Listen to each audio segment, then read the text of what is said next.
السلام علیکم ورحمۃ اللہ وبرکاتہ۔ الحمد للہ رب العالمین والصلاة والسلام علی سید المرسلین، اما بعد فاعوذ باللہ من الشیطان الرجیم، بسم اللہ الرحمن الرحیم۔ برادران عزیز و معزز خواتین، آج کی اس نشست میں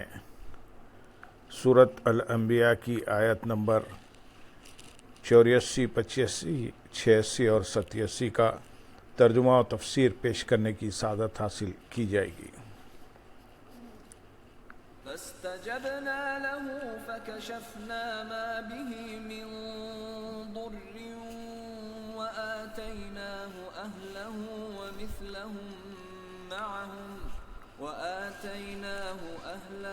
ومثلهم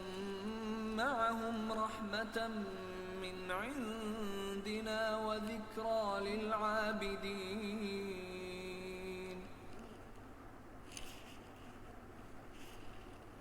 وإسماعيل وإدريس وذا الكفل كل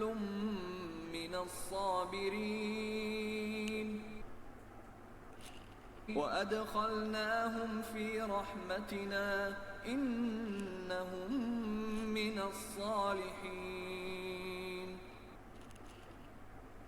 وذا النون إذ ذهب مغاضبا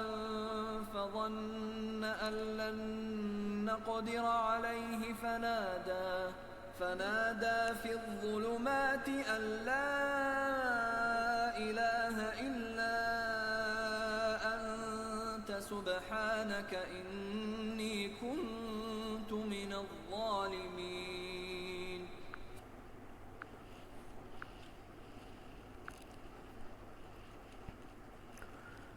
تو ہم نے اس کی دعا سن لی، تو جو اس پر تکلیف تھی وہ ہم نے دور کر دی، اور ہم نے اپنی طرف سے رحمت فرما کر اور عبادت گزاروں کو نصیحت کی خاطر ایوب کو اس کے گھر والے اور ان کے ساتھ اتنے ہی اور عطا کر دیے۔ اللہ تعالیٰ نے حضرت ایوب علیہ السلام کی دعا قبول فرما لی اور انہیں جو تکلیف تھی وہ اس طرح دور کر دی کہ حضرت ایوب علیہ السلام سے فرمایا آپ زمین میں پاؤں ماریے۔ انہوں نے پاؤں مارا تو ایک چشمہ ظاہر ہوا۔ آپ کو حکم دیا گیا کہ اس سے غسل کیجیے۔ آپ نے غسل کیا تو ظاہر بدن کی تمام بیماریاں دور ہو گئیں۔ پھر آپ 40 قدم چلے، پھر دوبارہ زمین میں پاؤں مارنے کا حکم ہوا۔ آپ نے پھر پاؤں مارا تو اس سے بھی ایک چشمہ ظاہر ہوا جس کا پانی انتہائی سرد تھا۔ آپ علیہ السلام نے اللہ تعالیٰ کے حکم سے اس پانی کو پیا تو اس سے بدن کے اندر کی تمام بیماریاں دور ہو گئیں اور آپ علیہ السلام کو اعلیٰ درجے کی صحت حاصل ہوئی، اور ہم نے اسے اس کے گھر والے اور ان کے ساتھ اتنے ہی اور عطا کر دیے۔ حضرت عبداللہ بن مسعود رضی اللہ تعالیٰ عنہ، حضرت عبداللہ بن عباس رضی اللہ تعالیٰ عنہ اور اکثر مفسرین نے فرمایا کہ اللہ تعالیٰ نے آپ کی تمام اولاد کو زندہ فرما دیا اور آپ کو اتنی ہی اولاد اور عنایت کی۔ حضرت عبداللہ بن عباس رضی اللہ تعالیٰ عنہ کی دوسری روایت میں ہے کہ اللہ تعالیٰ نے آپ کی زوجہ محترمہ کو دوبارہ جوانی عنایت کی اور ان کے ہاں کثیر اولادیں ہوئیں۔ اللہ تعالیٰ نے حضرت ایوب علیہ السلام پر یہ عطا اپنی طرف سے ان پر رحمت فرمانے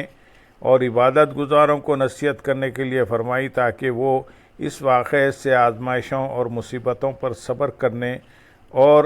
اس صبر کے عظیم ثواب سے باخبر ہوں اور صبر کر کے اجر و ثواب پائیں۔ آیت کی مناسبت سے یہاں مصیبت پر صبر کرنے کے ثواب پر مشتمل ہم 3 احادیث بیان کریں گے۔ نمبر 1، حضرت ابو ہریرہ رضی اللہ تعالیٰ عنہ سے روایت ہے، تاجدار رسالت صلی اللہ علیہ وسلم نے ارشاد فرمایا، مومن مرد اور مومنہ عورت کو اس کی جان، اولاد اور مال کے بارے میں آزمایا جاتا رہے گا یہاں تک کہ وہ اللہ تعالیٰ سے اس حال میں ملاقات کرے گا کہ اس پر کوئی گناہ باقی نہ ہوگا۔ دوسری حدیث حضرت ابو ذر رضی اللہ تعالیٰ عنہ سے روایت ہے، رسول اکرم صلی اللہ علیہ وسلم نے ارشاد فرمایا، دنیا سے بے رغبتی صرف حلال کو حرام کر دینے اور مال کو ضائع کر دینے کا ہی نام نہیں، بلکہ دنیا سے بے رغبتی یہ ہے کہ جو کچھ تمہارے ہاتھ میں ہے وہ اس سے زیادہ قابل اعتماد نہ ہو جو اللہ تعالیٰ کے پاس ہے، اور جب تجھے کوئی مصیبت پہنچے تو اس کے ثواب کے حصول میں زیادہ رغبت رکھے اور یہ تمنا ہو کہ کاش یہ میرے لیے باقی رہتی۔ تیسری حدیث سنن ابو داؤد میں ہے، حضور پرنور صلی اللہ علیہ وسلم نے ارشاد فرمایا، جب اللہ تعالیٰ کی طرف سے کسی بندے کے لیے کوئی درجہ مقرر ہو چکا ہو جہاں تک یہ اپنے عمل سے نہیں پہنچ سکتا، تو اللہ تعالیٰ اسے اس کے جسم یا مال یا اولاد کی آفت میں مبتلا کر دیتا ہے، پھر اسے اس پر صبر بھی دیتا ہے حتیٰ کہ وہ اس درجے تک پہنچ جاتا ہے جو اللہ تعالیٰ کی طرف سے اس کے لیے مقدر ہو چکا۔ اللہ تعالیٰ ہمیں آفات و بلیات سے محفوظ فرمائے اور ہر آنے والی مصیبت پر صبر کر کے اجر و ثواب کمانے کی توفیق عطا فرمائے۔ آیت نمبر 85 اور 86 میں ارشاد ہے، اور اسماعیل اور ادریس اور ذوالکفل کو یاد کرو، وہ سب صبر کرنے والے تھے اور انہیں ہم نے اپنی رحمت میں داخل فرمایا، بے شک وہ ہمارے قرب خاص کے لائق لوگوں میں سے ہیں۔ ارشاد فرمایا کہ حبیب صلی اللہ علیہ وسلم آپ حضرت اسماعیل، حضرت ادریس اور حضرت ذوالکفل علیہ السلام کو یاد کریں، وہ سب عبادات کی مشقتوں اور آفات و بلیات کو برداشت کرنے پر کامل صبر کرنے والے تھے۔ حضرت اسماعیل علیہ السلام نے اپنے ذبح کیے جانے کے وقت صبر کیا، غیر آباد بیابان میں ٹھہرنے پر صبر کیا، اور اس کے صلے میں اللہ تعالیٰ نے انہیں یہ مقام عطا کیا کہ ان کی نسل سے اپنے حبیب اور آخری نبی صلی اللہ علیہ وسلم کو ظاہر فرمایا۔ حضرت ادریس علیہ السلام نے درس دینے پر صبر کیا، اور حضرت ذوالکفل علیہ السلام نے دن کا روزہ رکھنے، رات کو قیام کرنے اور اپنے دور حکومت میں لوگوں کی طرف سے دی گئی تکلیفوں پر صبر کیا۔ اس سے معلوم ہوا کہ جو شخص اللہ تعالیٰ کی اطاعت کرنے اور اس کی نافرمانی سے بچنے پر صبر کرے، یوں ہی جو شخص اپنے مال، اہل اور جان میں آنے والی کسی مصیبت پر صبر کرے تو وہ اپنے صبر کی مقدار کے مطابق نعمت،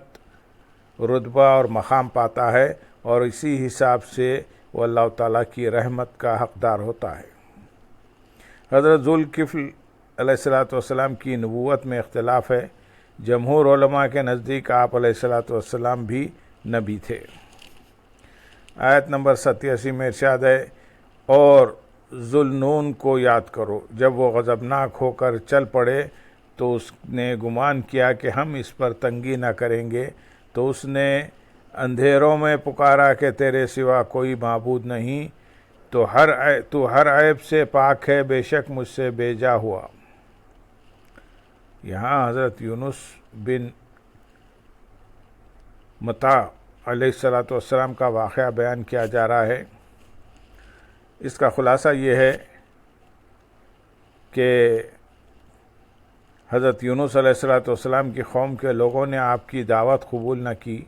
اور نہ ہی نصیحت مانی، بلکہ وہ اپنے کفر پر ہی قائم رہے تھے۔ تو حضرت یونس علیہ السلام غضبناک ہو کر اپنی قوم کے علاقے سے تشریف لے گئے، اور آپ نے یہ گمان کیا کہ یہ ہجرت آپ کے لیے جائز ہے، کیونکہ اس کا سبب صرف کفر اور کافروں کے ساتھ بغض اور اللہ تعالیٰ کے لیے غضب کرنا ہے، لیکن آپ نے اس ہجرت میں اللہ تعالیٰ کے حکم کا انتظار نہ کیا۔ اللہ تعالیٰ کے حکم کا انتظار نہ کیا تھا، جس کی وجہ سے اللہ تعالیٰ نے انہیں مچھلی کے پیٹ میں ڈال دیا۔ وہاں کئی قسم کی تاریکیاں تھیں، جیسے دریا کی تاریکی، رات کی تاریکی اور مچھلی کے پیٹ کی تاریکی۔ ان اندھیروں میں حضرت یونس علیہ السلام نے اپنے پروردگار عز و جل سے اس طرح دعا کی کہ اے میرے رب عز و جل، تیرے سوا کوئی معبود نہیں اور تو ہر عیب سے پاک ہے، بے شک مجھ سے بھیجا ہوا کہ میں اپنی قوم سے تیرا اذن اور اجازت پانے سے پہلے ہی جدا ہو گیا۔ حضرت سعد رضی اللہ تعالیٰ عنہ سے روایت ہے، رسول کریم صلی اللہ علیہ وسلم نے ارشاد فرمایا، حضرت یونس نے مچھلی کے پیٹ میں جب دعا مانگی تو یہ کلمات کہے، لا الہ الا انت سبحانک انی کنت من الظالمین۔ جو مسلمان ان کلمات کے ساتھ کسی مقصد کے لیے دعا مانگے تو اللہ تعالیٰ اسے قبول فرماتا ہے۔ حضرت سعد بن ابی وقاص رضی اللہ تعالیٰ عنہ فرماتے ہیں، ہم نبی کریم صلی اللہ علیہ وسلم کے قریب بیٹھے ہوئے تھے تو آپ نے ارشاد فرمایا، کیا میں تمہیں ایسی چیز کے بارے میں خبر نہ دوں کہ جب تم میں سے کسی شخص پر کوئی مصیبت یا دنیا کی بلاؤں میں سے کوئی بلا نازل ہو اور وہ اس کے ذریعے دعا کرے تو اس کی مصیبت وہ بلا دور ہو جائے۔ آپ صلی اللہ علیہ وسلم سے عرض کی گئی، کیوں نہیں؟ آپ صلی اللہ علیہ وسلم نے ارشاد فرمایا، وہ چیز حضرت یونس علیہ السلام کی دعا ہے، لا الہ الا انت سبحانک انی کنت من الظالمین۔ حضرت سعد بن مالک رضی اللہ تعالیٰ عنہ سے روایت ہے کہ نبی کریم صلی اللہ علیہ وسلم نے ارشاد فرمایا، جو مسلمان اپنی بیماری کی حالت میں 40 مرتبے لا الہ الا انت سبحانک انی کنت من الظالمین کے ساتھ دعا مانگے، پھر وہ اس مرض میں فوت ہو جائے تو اسے شہید کا اجر دیا جائے، اور اگر تندرست ہو گیا تو اس کے تمام گناہ بخشے جا چکے ہوں گے۔ تو اس نے گمان کیا کہ ہم اس پر تنگی نہ کریں گے۔ امام فخر الدین رازی رحمۃ اللہ علیہ فرماتے ہیں، جس شخص نے یہ گمان کیا کہ اللہ تعالیٰ عاجز ہے وہ کافر ہے، اور یہ ایسی بات ہے کہ کسی عام مومن کی طرف بھی اس کی نسبت کرنا جائز نہیں۔ تو انبیاء اکرام علیہ السلام کی طرف یہ بات منسوب کرنا کہ کس طرح جائز ہوگا کہ وہ اللہ تعالیٰ کو عاجز گمان کرتے ہیں۔ لہذا اس آیت کا یہ معنی ہرگز نہیں کہ حضرت یونس علیہ السلام نے یہ گمان کیا کہ اللہ تعالیٰ انہیں پکڑنے پر قادر نہیں، بلکہ اس آیت کا معنی یہ ہے کہ حضرت یونس علیہ السلام نے گمان کیا کہ اللہ تعالیٰ ان پر تنگی نہیں فرمائے گا۔ اللہم صلی علی سیدنا محمد وعلی آلہ سیدنا محمد وبارک وسلم، وآخر دعوانا ان الحمد للہ رب العالمین۔